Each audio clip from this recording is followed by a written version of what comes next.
আন্দোলনের দলকে নিবন্ধন দেওয়া হয়নি। তারেক রহমান ভাই এখানে অনশন করছেন, তার সাথে সংহতি জানানোর জন্য আমার ব্যক্তিগত জায়গা থেকে তার প্রতি আমার যে শ্রদ্ধা, তার সংগ্রামের প্রতি আমার যে সহমর্মিতা ভালোবাসা, সেই জায়গা থেকে আমি সংহতি জানানোর জন্য এসেছি। এখন প্রধান নির্বাচন কমিশনারের সাথে কথা বলবো। তিনি অসুস্থ হয়ে পড়ছেন, প্রায় 20 ঘন্টার অধিক সময় তিনি পাড়ি দিয়েছেন। এখানে সারা রাত তিনি শুয়েছিলেন, মশার কামড় খেয়েছেন।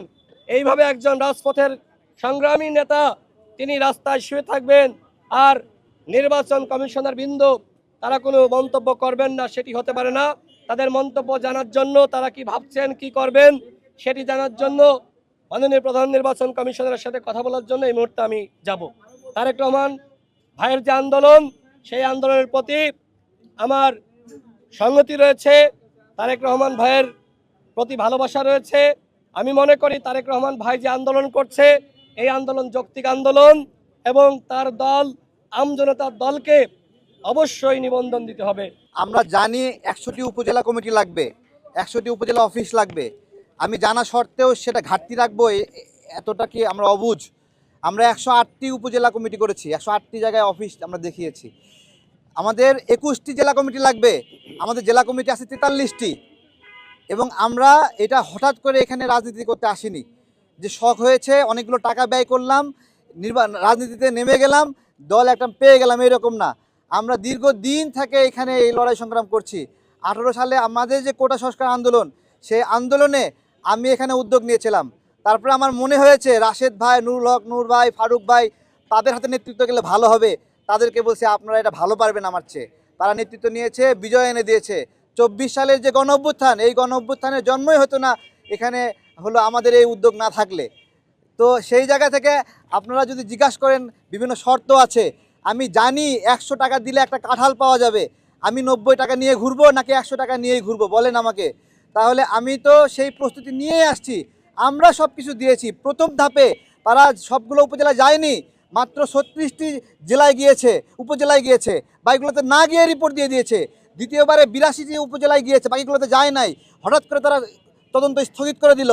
তারপরে এরপরে বললো যে অধিক তদন্ত হবে, এবং সেখানে সচিবরা সকল উপজেলায় যায় নাই, তারা মাত্র 66টা উপজেলায় গেছে। তাহলে যদি 66টি উপজেলায় যায়, আমার মনে কোনো মানে হলো লুকাচুরি নাই। আমি বলছি সে 66টি উপজেলায় গেছে, বাইকগুলোতে যায় নাই। আমার আছে 108টিতে প্রস্তুতি রয়েছে আমার। কিন্তু তারা এখন বলছে পায় নাই, বিভিন্ন কিছু বলছে আপনারা কোর্টে যান। আমাদের স্পষ্ট কথা, এই কোর্টে গিয়ে গিয়ে অনেক দল নিবন্ধন পেয়েছে। তার মানে এই ইলেকশন কমিশন কীভাবে তদন্ত করে যে কোর্ট যেটাকে সঠিক মনে করে তারা সেটাকে ভুল মনে করে? তাহলে এতগুলো তারা ভুল করছে, না হলে তো 10টা 15টা দলের ক্ষেত্রে তারা ভুল করছে। তাই এতগুলো দলের ক্ষেত্রে তারা ভুল করছে, তারা এখন আইসা আমার পরীক্ষা নিচ্ছে। এই নির্বাচন কমিশনের লোক তারা কারা? খুব ফেরেস্তা, তাই না? 18 সালে অনেক সুন্দর নির্বাচন করেছে, একবারে ফেরেস্তারা আমাদের নির্বাচন উপহার দিয়েছে।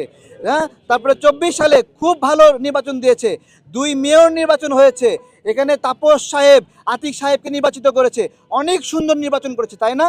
তারা এসে আমাদের পরীক্ষা নিচ্ছে, আমরা সেই পরীক্ষাও দিয়েছি, এখন বলতে হচ্ছে না। আমরা স্পষ্ট করে বলছি, অনেকের সমালোচনা করার কারণে অনেকে কষ্ট পেয়েছেন। ভাই, রাজনীতিতে সমালোচনা না থাকলে এটা মরুভূমি মনে হবে। এই সমালোচনার জন্য যদি আমাদেরকে আটকায়ে দেন, উপদেষ্টাদেরকে বলছি আপনাদের নির্বাচনে অংশগ্রহণ করেন, এটা আমরা চাই না, আমরা বলেছি।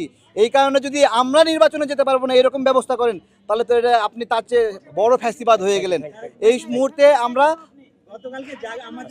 জি একা খুব ভালো বলেছেন। আপনারা কি চান যে আমার দল বল নিয়ে আমি ধাক্কাধাক্কি করব? আপনারা কি মনে করেন আমার দলে শুধুমাত্র একাই আমি এটা মনে করেন? আপনারা আমাকে এদেরকে কখনো দেখেননি। আমি একা বসছি, এটা আমার আন্দোলনের ধরন। আমি এইভাবে একাই অনশন করতে চাই, আমার সকল প্রতিনিধিকে আমি ব্যস্ত রাখতে চাই না। আমি অনশন করছি, আমার কথা যদি যৌক্তিক হয় মানতেই হবে। সেটা একা হয়, 2 জন হয়, 3 জন হয়, সেটা গুরুত্বপূর্ণ বিষয় নয়। 3 জন এখানে আসছিল আন্দোলন করার জন্য, 3 জন আবার চলে গেছে কেন?